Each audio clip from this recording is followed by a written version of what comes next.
Robert Greene की पुस्तक master में मास्टर बनने की यात्रा पर विस्तृत चर्चा की गई है। ग्रीन के अनुसार मास्टर बनने का अर्थ केवल कौशल में दक्षता हासिल करना नहीं है, बल्कि यह एक ऐसा प्रक्रिया है जिसमें जीवन की गहरी समझ और निरंतर अभ्यास शामिल होता है।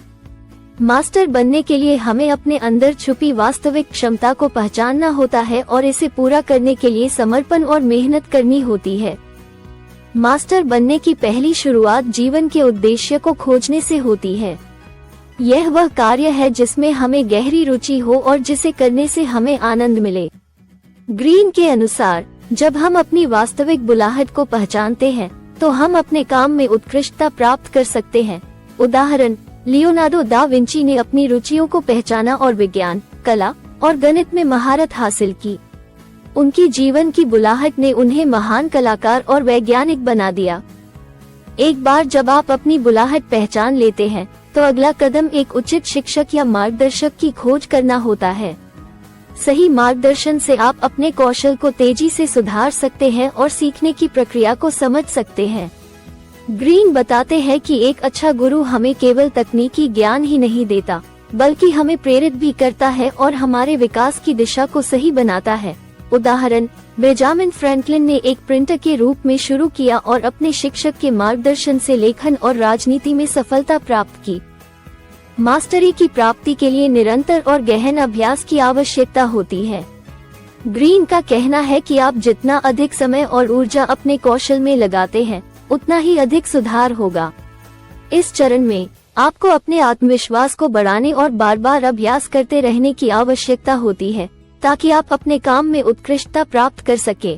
उदाहरण, माइकल जॉर्डन, जो एक महान बास्केटबॉल खिलाड़ी बने, ने अपने खेल में बहुत अधिक समय और प्रयास लगाया। उनकी मेहनत और अनुशासन ने उन्हें उच्चतम स्तर पर पहुंचाया। जब आप अपने कौशल में महारत प्राप्त कर लेते हैं, तो अगला चरण रचनात्मकता का विकास करना होता है। इस चरण में आप अपने ज्ञान और अनुभव का उपयोग करके नए विचार और नवाचार उत्पन्न करते हैं। ग्रीन का कहना है कि यह वह बिंदु है जहां आप अपने क्षेत्र में नए नियम बनाते हैं और अपनी खुद की शैली विकसित करते हैं। उदाहरण, एल्बर्ट आइंस्टीन ने सापेक्षता के सिद्धांत को प्रस्तुत किया, जो उनके गहरे ज्ञान और रचनात्मकता का परिणाम था। उन्होंने भौतिकी के नियमों में महत्वपूर्ण बदलाव किया। मास्टरी का अंतिम चरण वह है जहां आप अपने कौशल पर पूरी तरह से नियंत्रण प्राप्त कर लेते हैं। यहाँ आप सहज रूप से निर्णय लेते हैं और जटिल समस्याओं को आसानी से हल कर सकते हैं। ग्रीन के अनुसार यह वह स्थिति है जहां आप अपने काम में पूरी तरह से समर्पित होते हैं और दूसरों के लिए प्रेरणा का स्रोत बन जाते हैं। उदाहरण, पाब्लो पिकासो ने अपनी कला में मास्टरी हासिल की और अपनी स्वयं की अनूठी शैली विकसित की, जिससे उन्होंने आधुनिक कला की दिशा को बदल दिया। ग्रीन अंत में ये स्पष्ट करते हैं कि मास्टरी कोई एक बार की उपलब्धि नहीं है, बल्कि यह एक निरंतर यात्रा है। जीवन भर सीखने, सुधारने और अपने कौशल को बढ़ाने की प्रक्रिया ही सच्ची मास्टरी की कुंजी है। जिन लोगों ने इस यात्रा को अपनाया है, वे जीवन में सबसे गहरी संतोषजनकता और सफलता प्राप्त करते हैं।